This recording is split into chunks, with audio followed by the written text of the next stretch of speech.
Shoutout kay Katsakino Dukusin, pinabati din natin si Romeo Conchada at ang iba pa nating mga taga-subaybay.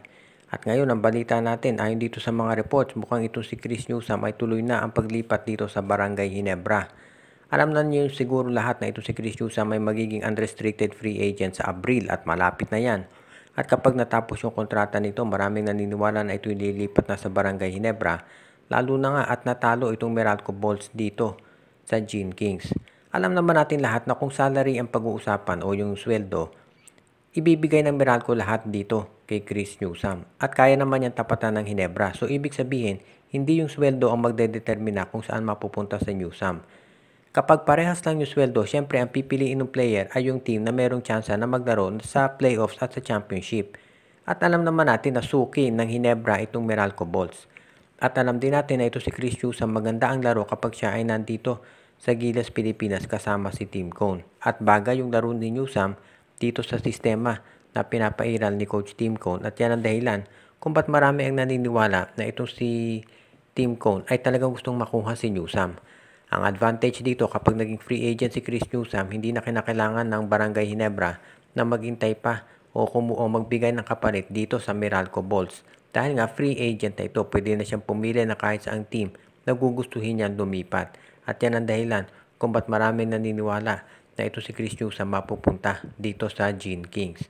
Kapag yan ang natuloy at sabihin natin sumobra sa PhilAm nitong Barangay Ginebra, pwede naman nilang i-trade itong si Jared Dillinger sa Northport o kaya itong si Maverick Misi kapalit ng isang first round draft pick. So hindi yan magiging problema dito sa Barangay Ginebra.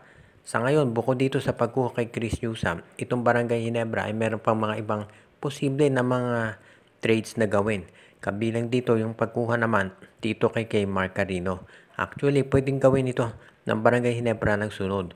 Una, kapag nakapirma na ito si Chris Newsome bilang unrestricted free agent dito sa Barangay Ginebra, pwede nang i-trade ng Ginebra itong si Maverick Misi dito sa Terra Firma Jeep kapalit ni kay Mark Carino. O kaya naman po pwede ang i-trade nila itong si Isaac Go. Ibalik nila dito sa Terra Firma kapalit ni kay Mark Carino.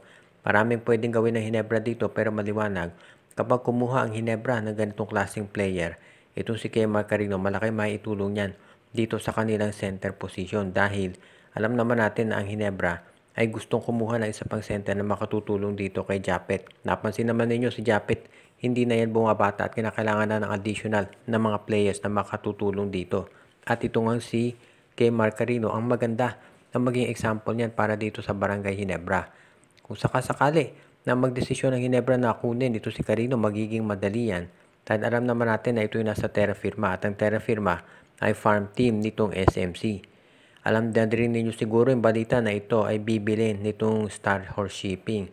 At syempre kung SMC gusto mong kunin muna lahat ng draft picks at mga top players ng Terra Firma bago mo ito ibenta. Kapag yan ay nangyari, masisiguro ng Ginebra na hindi sila magkakaproblema pagdating dito sa pagkuha ng mga top players. At yan ngayon ang gusto nitong si Coach Team ko na gawin. Makuha muna si kay Mark Carino bago mabenta itong Terra Firma Jeep. Magiging maganda to para sa Ginebra dahil syempre proven na itong laro ni Carino bilang isang defensive player. Hindi naman niya kinakailangan umiscore ng napakaraming puntos dito. Dahil alam naman natin na itong Barangay Ginebra marami ng score, so hindi magiging problema yung pagpupuntos dito ng mga players. Kaya bagay na bagay ito si kay Mark Carino dito sa lineup ni Coach Tim Cone sa Barangay Ginebra.